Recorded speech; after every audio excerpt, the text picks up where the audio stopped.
Podcast. Olá, você que está nos assistindo, você que está nos vendo ou nos ouvindo, né, pelas plataformas de podcasts. Começando mais um podcast Profissões e Carreiras. Isso mesmo. E hoje temos aí a honra, né, de estar aqui em nossa bancada o professor Anderson Furtado. Bom dia, professor. Bom dia, professor. Boa tarde, professor. Boa noite, professor, porque a gente tem que falar assim por conta da... É verdade, horário, né? é verdade. Bom dia, boa tarde, boa noite, Adriana e Brenda e todo mundo que está ouvindo a gente em qualquer horário. Em qualquer horário, com certeza. E em qualquer né? plataforma. E muito obrigado pelo convite para participar. Nossa, nós que agradecemos, com certeza. Bom, gente, podcast Profissões e Carreiras, né? Tem aí o intuito de trazer para vocês informações sobre os cursos aqui da Faculdade Dom Bosco, do Uni Dom Bosco RJ também. É para você ficar por dentro, né? E ver se você se identifica com aquele curso, com aquela profissão. Não é que de repente você está nos ouvindo e fala, opa, eu quero ser engenheiro. Isso mesmo. Rapaz, olha só. E vai ter feito a escolha certa. Bom, professor, eu vou pedir primeiro aqui, né, para o senhor se apresentar, falar brevemente aí sobre sua formação, como começou essa sua ideia de ser engenheiro. Tá. Bom, vamos começar primeiro da parte oficial. Então, eu sou engenheiro mecânico, formado pela Unesp no milênio passado, então já faz algum tempo que eu estou formado, uma boa parte da minha vida é de engenheiro. Trabalhei por mais de 20 anos na indústria automobilística, passei por mais de uma empresa e há alguns anos eu decidi me dedicar, na medida do possível, à vida acadêmica. E aí estou aqui na IDB. Além de ser engenheiro mecânico, eu sou mestre em engenharia de materiais, também pela Unesp, aí já um pouco depois, e estou fazendo meu doutorado também em engenharia de materiais. Maravilha. Então essa é a minha área de formação. E a pergunta que você fez, como é que eu fui parar na engenharia? É porque lá no Senai, quando eu era um menino, eu fui estudar mecânica, estudar usinagem e vi que eu gostava daquilo, era o que eu queria fazer. Que legal. Bacana. Se legal. identificou, foi, tá até hoje, tá só crescendo.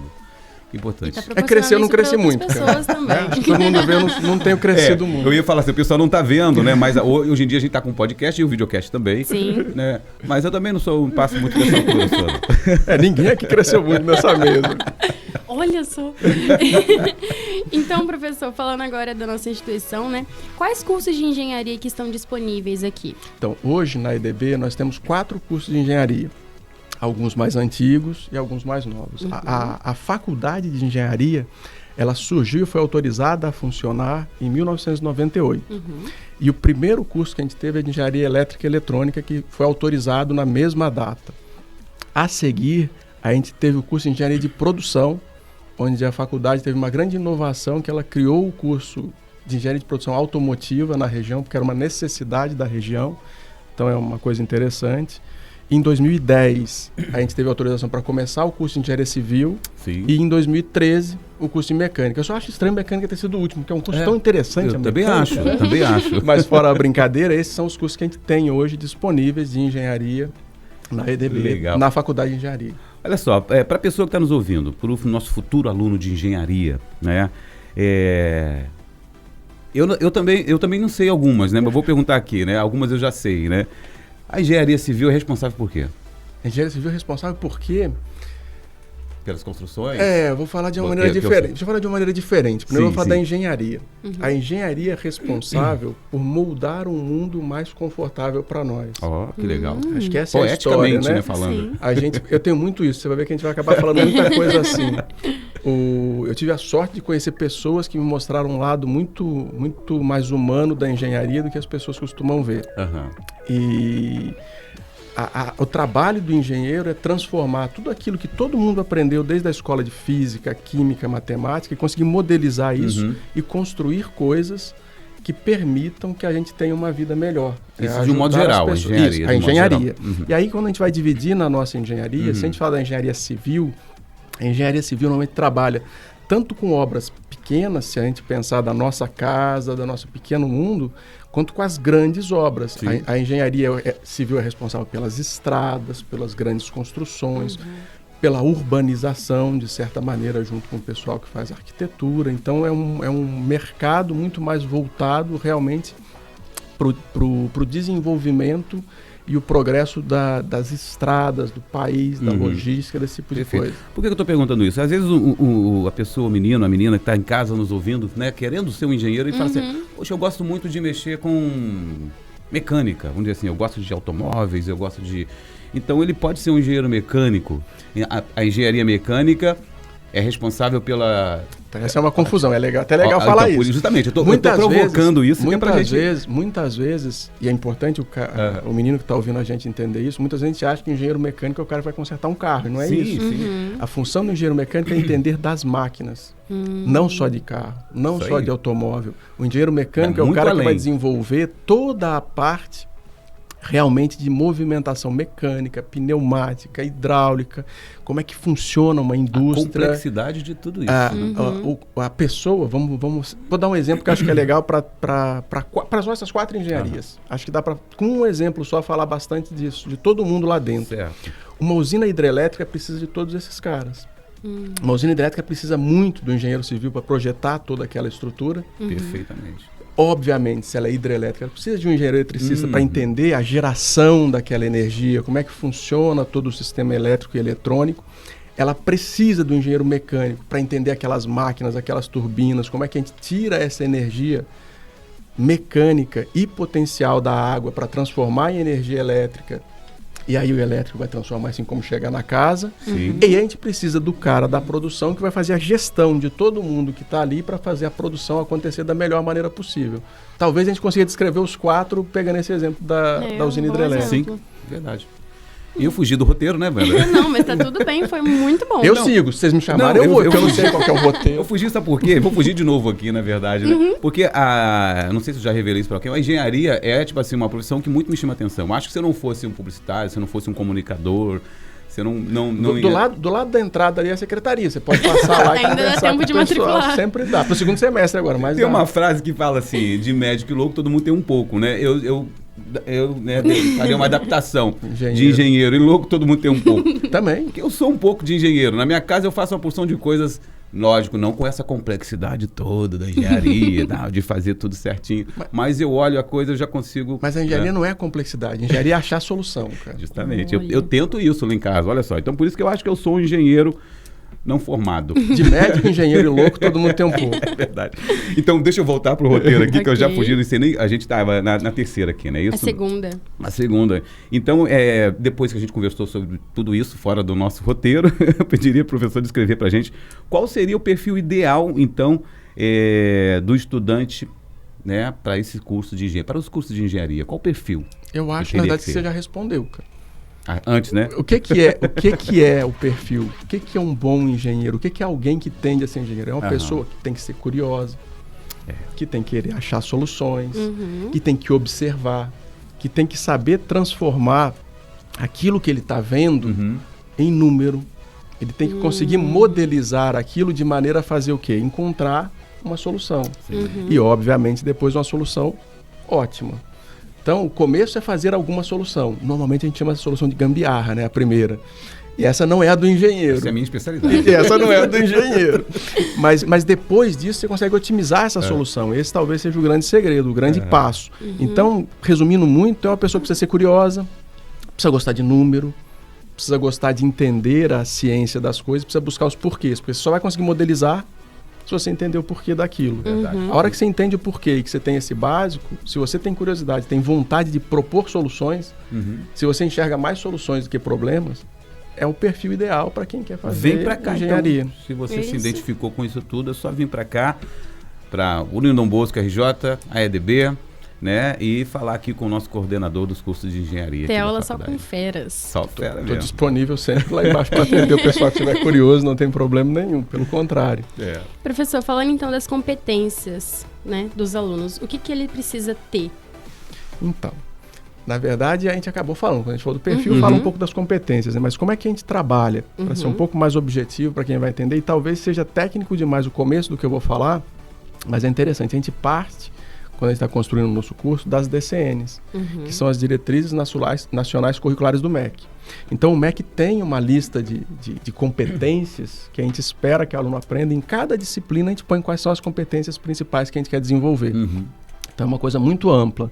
Mas, de maneira geral, Se a gente quiser falar das competências, não só do engenheiro, mas muito do engenheiro, é importante entender que nós estamos vivendo uma mudança muito significativa nesse momento. E a gente está passando de um momento em que até os anos 2000, a gente tinha muito do que a gente chama de hard skills. Ele precisava ser um grande conhecedor de cálculo, ele precisava ser um grande conhecedor de física. E agora a gente busca muito também as soft skills, que são as competências de liderança, de trabalhar em equipe, de conseguir fazer de conseguir conviver e fazer a sua ideia progredir sem necessariamente ser de uma forma... Eu ia falar agressiva, mas é uma palavra muito agressiva. De uma forma muito impositiva. Então você consegue atrair as pessoas, atrair o grupo para trabalhar. Isso é uma característica muito importante hoje. E com isso, para nós, a gente tem que buscar, e a gente tem buscado, sempre trabalhar mais com aprendizagem ativa, para dar mais autonomia para o aluno, para ele conversar mais. A gente tem buscado muito, também nessa mudança, fornecer certificações intermediárias, porque às vezes o tempo de 5 anos assusta a pessoa hoje que está para estudar, mas ele é necessário para você conseguir fazer um curso de engenharia. Sim. O que não impede que você com 2 anos já tenha uma certificação intermediária, você já tem condições de trabalhar em pequenas áreas dentro da engenharia mais focada. Então acho que talvez a grande mudança seja essa. A gente tem mudado muito daquele conhecimento. Não quer dizer que ele não precise ter o conhecimento também das hard skills. Sim, com certeza. Mas ele precisa gostar disso. Outra, né? Precisa gostar disso, entender que é isso que com isso que ele vai conviver, com o número, com a solução, com a proposta, e também ter essa capacidade de relacionamento, liderança. Legal. A gente tem que falar sobre o mercado também. Como que está o mercado de trabalho para o engenheiro na no nosso atual cenário, vamos dizer assim? Essa é uma pergunta complexa. Vamos responder. E é um momento difícil de ser respondido atualmente. Mas qual que é a situação? Não só para o engenheiro, acho que todo mundo está vendo a situação do nosso país de maneira geral, e a gente passa por mudanças muito significativas num período recente. E a gente passa por um momento bastante difícil em que o Brasil sofre uma desindustrialização sensível. Então, é óbvio que nesse momento a gente tem algumas dificuldades de maneira geral no mercado. Certo. E isso impacta, obviamente, também a engenharia. Se a gente não tem muito investimento em infraestrutura, você tem menos procura. Mas o mais importante a falar desse momento é que o mercado, de maneira geral, a história, se a gente for mais longe, é cíclica. Então a gente sabe que esses ciclos no Brasil duram certos períodos, normalmente são de entre 10 e 15 anos. E nós sabemos que a gente está vivendo o final desse ciclo, talvez, e esperamos, inclusive, por isso, para ser melhor para todo mundo. Então, o mercado, de maneira geral, respondendo a questão complexa, eu acredito que ele tem tudo para retomar em breve. Então, se você leva 5 anos para ser engenheiro, a hora de começar necessariamente é agora, porque aí quando ele tiver retomado, você vai estar presente. E especificamente falando de nós, a gente tem uma vantagem que é a região onde a gente está. Então a gente está cercado de indústrias muito próximas no nosso microcosmo, na nossa cidade a gente tem muita indústria, e ao redor da nossa cidade, se a gente pensar na região, desde Volta Redonda até São José dos Campos, Jacareí, a gente vive o vale industrial, a gente está no centro do desenvolvimento do Brasil, então é óbvio que para quem estiver bem formado e for uma pessoa capaz, há vaga e a possibilidade de escolher com o que você quer trabalhar. Basta você se destacar. É um campo de trabalho muito amplo. Existe possibilidade, com certeza, para todo mundo. Que maravilha, viu? Que bom, motivador, né? Olha, eu tô quase me matriculando ali. Já te falei, tá né, convencendo a Adriane, professor. Pô, cara. A gente vai sair junto daqui no final. O senhor falou dessas mudanças cíclicas, né? E como que elas influenciam no curso de engenharia? Isso é muito, muito importante, Breno. Muito interessante a gente falar. Eu até anotei algumas coisas para falar que elas são importantes. E falar como que a faculdade, como que a universidade, como que o Unidom Bosco reage a isso. É muito interessante. A gente tem alguns impactos, alguns fatores que são muito importantes dessa mudança que estão acontecendo nesse momento. Então tem 3 coisas que impactam muito o mercado de trabalho, a sociedade e, obviamente, elas têm impacto muito grande na engenharia. Sim. Que mudanças são essas que estão acontecendo recentemente na sociedade. A gente está vivendo a chegada da inteligência artificial e da indústria 4.0. O Brasil está até um pouco atrasado em relação aos outros países. Foi tema de um dos podcasts que a gente fez, né? Espero que eu não fale mentira agora, então.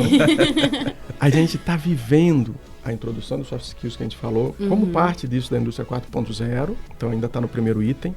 E os outros 2 itens são, a gente está vendo uma conscientização sobre sustentabilidade, que é muito interessante e muito importante, porque não adianta a gente criar boas soluções que durem uma geração, mas depois acabe o mundo. Sim. Então o engenheiro está mudando do cara que criava uma solução para resolver o problema daquela hora, para aquele que resolve o problema, mas mantém a possibilidade das próximas gerações terem isso. Então isso é uma mudança muito significativa. Cabe até lembrar que sustentabilidade são 3 pilares, que muita gente pensa só na sustentabilidade ambiental. Ambiental, social e econômica, quando a gente fala de sustentabilidade. E a terceira é a interdisciplinaridade, porque as pessoas precisam se relacionar muito mais com coisas diferentes. Como o conhecimento ficou muito disponível aqui, palma da mão, então você consegue perguntar para ele o tempo todo em qualquer lugar. A gente precisa aprender a lidar com essa informação que já existe e se relacionar com ela interpretando mais analiticamente. Como que a faculdade se insere nisso? A gente precisa entender que o perfil do engenheiro é diferente e que essa interdisciplinaridade é importante. Aí eu peguei e trouxe para mostrar um exemplo que é interessante para vocês, vou até mostrar. É um livro que saiu no final do ano passado só de professores da faculdade. Olha que legal. Então são vários capítulos, cada capítulo é um professor da faculdade e é da área de educação. Deixa eu falar o nome dele aqui, porque tem gente que vai estar nos ouvindo só. Pode falar, pode mostrar. Educação em Pauta, que é o nome do livro, né? Diálogos contemporâneos em contextos formais e não formais.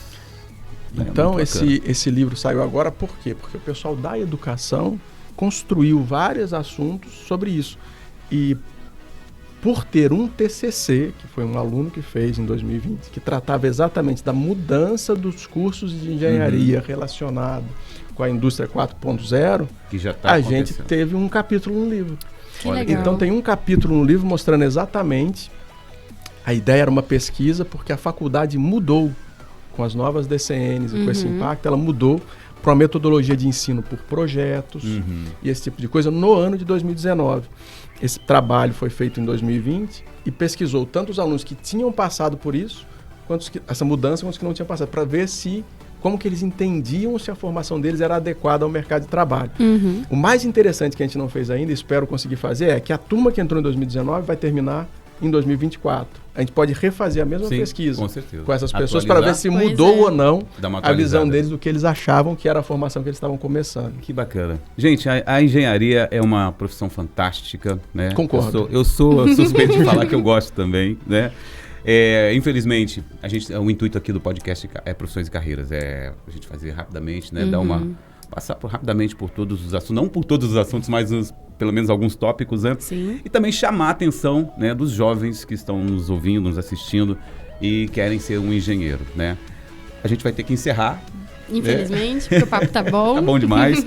Foi muito bom, professor, você disponibilizar o seu tempo, nos passar o seu conhecimento, né, suas experiências. Eu que agradeço a oportunidade de tentar falar um pouquinho da engenharia para que mais pessoas que têm essa vontade como você talvez venham conversar com a gente. Ele vai para a secretaria daqui a pouco.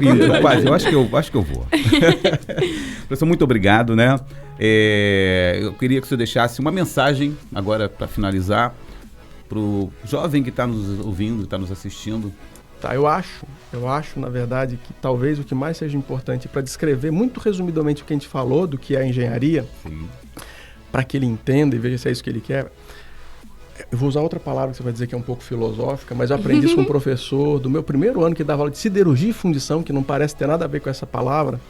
A engenharia é uma arte de tornar a ciência básica, que a gente tem de física, matemática, ciência, em projetos para melhorar a humanidade. Esse é o nosso trabalho. Então, se você acha que você conhece, gosta disso e quer fazer isso para a sua vida, procure saber mais sobre engenharia, procure pessoas que trabalham com isso, procure a gente aqui para conversar, porque talvez seja isso que você quer fazer pelo resto da sua vida. Que legal. Legal demais. Ô, gente, conversamos aqui com o professor Anderson Furtado, coordenador das engenharias aqui das Faculdades Dom Bosco, Unidom Bosco RJ. Agradeço a audiência, né? Você que nos ouviu até agora. Brenda, obrigado. Muito obrigada, Adriane. Obrigada, professor. Obrigado e nós a não vocês. podemos deixar de agradecer, Sim. né, a nossa ficha técnica. Essa ficha técnica, fala Hoje pra quem gente. está nos ajudando é o Rodrigo Brum, que está comandando a câmera. E nós também agradecemos ao Núcleo Integrado de Comunicação, né? Sim. O Domcast é uma idealização do NIC.